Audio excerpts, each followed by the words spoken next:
शास्त्रों में लिखा है, अभी हम लोग प्रयाग जाएंगे, तीर्थराज प्रयाग, महाकुंभ पर्व है।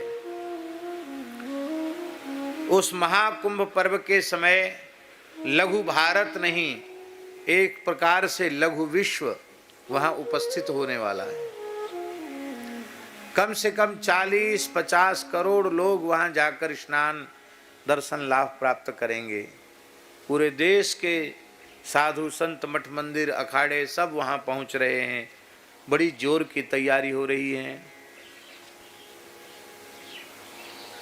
और बहुत से लोग तो कुंभ पर स्नान करने जाते हैं ना, तो सोचते हैं कि जैसे संक्रांति का स्नान है तो संक्रांति के एक दिन पहले पहुंच जाएंगे, फिर पहुंच जाएंगे। अब वहाँ भीड़ ज़्यादा हो गई तो भीड़ का वो है ना, कैपेसिटी कितनी है, सामर्थ्य कितनी है हटने की। तो हमारे सामने ऐसी घटनाएं भी घटी हैं कि ज़्यादा भीड़ हो गई तो जो लोग स्टेशन में पहुंच गए जंक्शन पर, उनको पुलिस ने वहीं घेर लिया। वहीं जंक्शन पर ही कहा यहीं खाओ पियो, यहीं रहो। और फिर वापसी उनकी टिकट थी, ध्यान से सुने, तो वहीं जंक्शन पे रहे आए, वहीं खाए पिए, वापसी टिकट थी, फिर बैठ के। और स्पेशल ट्रेनें चल जाती हैं, बैठो बैठो, जाओ जाओ, भीड़ कम करना है, चले गए। ऐसा भी होता कि गए और वहां तक गए और नहाए भी नहीं, दर्शन भी नहीं किए। और बहुत से लोग ऐसे होते जो जाते हैं, अब उनको इतने किलोमीटर दूर तो पार्किंग बनाई है टैक्सियों की, बीच में कुछ वाहन मिलना नहीं है, पैदल पैदल आदमी कितना चलेगा। अरे भैया हम तो कहीं नहीं जाएंगे, हो गया हमारा कुंभ। हम ये बात इसलिए कह रहे हैं कि एक तो इसलिए कह रहे हैं कि मुख्य तिथि पर जाओ तो उसके 2 दिन पहले पहुंच जाओ। और अब तो बड़ी व्यवस्थाएं, सब कुछ संभव है।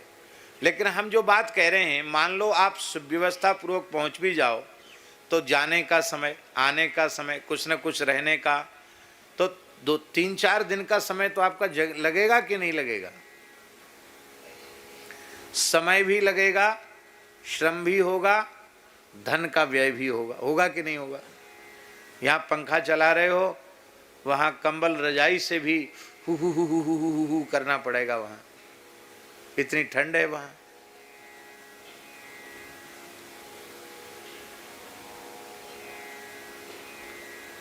इतना सब कष्ट सहोगे और त्रिवेणी में स्नान करोगे तब पुण्य प्राप्त होगा।